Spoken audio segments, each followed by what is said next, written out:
Ayan mga katrop. So nakalimutan ko ang video kanina mga katrops. Nababa na natin yung isa sa may Ditwason. Kasi dalawa to mga katrops.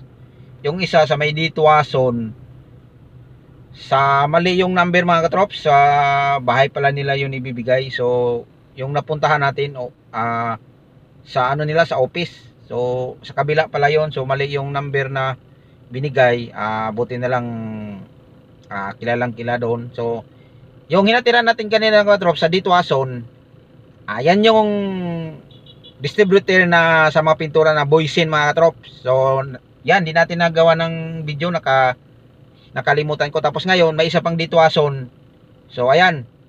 So ngayon mabidyohan natin yan mga katrops. Malapit lang to mga katrops, magkatabi lang. Kaya lang ang problema lang nito mga katrops, ang daming kalsada na ginagawa. Kaya inoano nila yung tawag nito, ano ng bako. Ginawa nila ng panibago na naman. Kaya medyo matraffic tayo mga katrops. Ayan mga katrops. So nandito na po tayo sa isang Ditwason mga katrops. So ayan po mga katrops. Ayan po yung bahay nila mga katrops. Ito yun mga katrops. Yung gate po na yan nila mga katrops. Okay, baba muna tayo mga katrops. Dahil ibibigay muna natin yung para sa kanila. Okay mga katrops, sandali lang mga katrops. Okay na mga katrop. So napareceive na po natin yung binaba nating regalo. So next destination natin mga katrop, sa New Manila tayo mga katrop. Tapos next na naman Green Hills. So ayan, abangan yung mga katrops pagdating natin doon. Kasi medyo may kalayuan tong sa sunod mga katrops. Dito yun sa may Rolling Hills Manila. Doon yun sa may New Manila. Iba din yung Manila, Malate. Iba din yung mga katrops kasi maraming mga mga roads. Pag hindi mo alam, malilito ko talaga. So ayan, so next destination natin, going to New Manila sa may Rolling Hills Subdivision. Ayan mga katrops. Ayan mga katrops, medyo malayo pa yung biyahe natin mga katrops. Nasa area pa tayo ng E. Rodriguez. So siguro nasa ano pa to, nasa 20 minutes, 15 to 20 minutes pa to mga katrops. So maganda yung ano natin mga katrops. Dali lang mayroong ano ano ba yan, wala. Medyo ano yung ano natin mga katrops, biyahe ngayon. Maganda yung kuha ng kamera natin mga katrops, medyo malinaw. Ayan mga katrops. So bibili tayo ng merinda mga katrops. Go to mga katrops. Kumain lang ako kanina mga katrops ng ano, nilagang saging mga katrops. Kasi may nadaanan doon sa may ano mga katrops. Kakain naman tayo, hindi naman tayo masilan. Kung may naglako doon banda sa may PICC. Kasi nung galing tayo doon sa may Makapagal, yung isang drinap natin doon sa may Marina Bay. Kaya pagdating natin doon sa may PICC, mayroong naglako doon na ano mga katrops, na nagbenta ng nilagang saging. Kaya yan, bumili tayo kanina kasi gutom na talaga, parang di na kaya. Kaya ngayon, yun na yung ano natin mga katrops, pananghalian kanina. Tapos ngayon ay may madaanan tayo na bikiri. Yan dyan banda sa unahan ng banda sa may De Los Santos, may Rodriguez Hospital dyan. Medyo may talipa pa dyan, may bikiri dyan. Stop muna tayo ng saglit lang, bibili lang tayo ng tinapay kasi magmerinda tayo mga katrops, para tuloy-tuloy ng biyahe natin. Yung pananghalian natin saging lang. Ganon tayo kalupit mga katrops.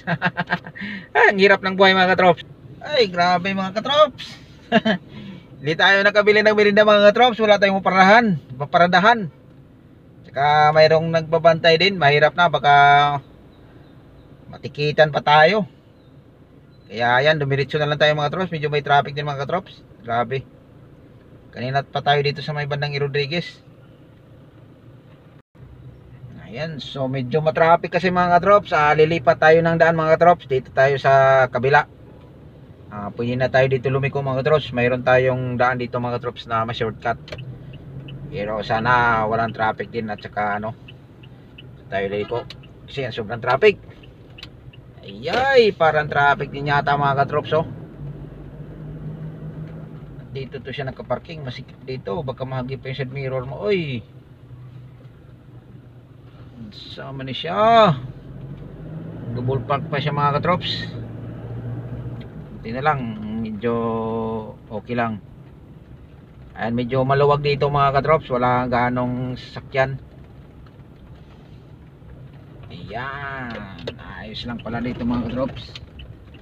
Di tuloy nakabili tayo ng halo-halo mga katrops. Sayang, sarap pa naman halo-halo sa katinapay. Wala kasi tayo ng parkingan kanina. Ayan na mga katrops.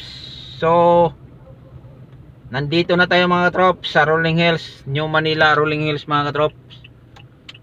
So yan, papasok na tayo dito. Mag-iwan tayo ng ID sa guard. Dali lang mga katrops. Sa kabila daw pala mga katrops, doon tayo mag-iwan ng ID. Okay, samaw kayo mga katrops. Sir,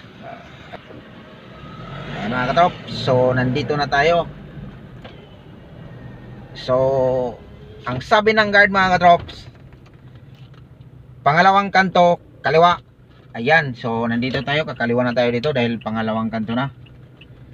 Tapos pangatlong kanto kanan. So ayan, medyo parang doon yata ito sa dulo siguro mag isang kanto. Ayan, malayo din pala yung kanto nito, sa dulo nga ito mga katrops. Dalawang kanto. Ay, ito na pala, pangatlong kanto. So kala ko doon tayo sa dulo. Ayan mga katrops, Bangkir Hills. So number 90 mga katrops, para sa bungad lang ito mga katrops. Nandito lang yun. Ay, samaw kayo mga katrops. Okay, nandito na mga katrops. Ayan, number 19 mga katrops oh. Yan, so yan mga katrops. Baba muna tayo mga katrops para mabigay na natin yung ayan na mga katrops. So naibigay na po natin yung pang apat natin na mga katrops. So next nating destination mga katrops, doon na tayo sa may Green Hills. Ayan, so medyo matraffic siguro doon ngayon ba sa may Granada. Sana hindi naman matraffic para madali. So mayroon tayo ding dalawa doon mga katrops sa may Green Hills, sana madali lang. Tapos yung dalawa huli, ito na yung pinakamalayo mga katrops, doon to sa may mga, kung familiar kayo mga katrops sa may Old Balara, yan doon, matraffic doon. Sana walang traffic na madaanan natin mga katrops. So next destination natin mga katrops, ulitin ko, Green Hills. Ayan na mga katrops. So nakuha na natin yung ID, yung iniwan natin sa guard. Ayan, palabas na tayo ng village nila. Okay, let's go!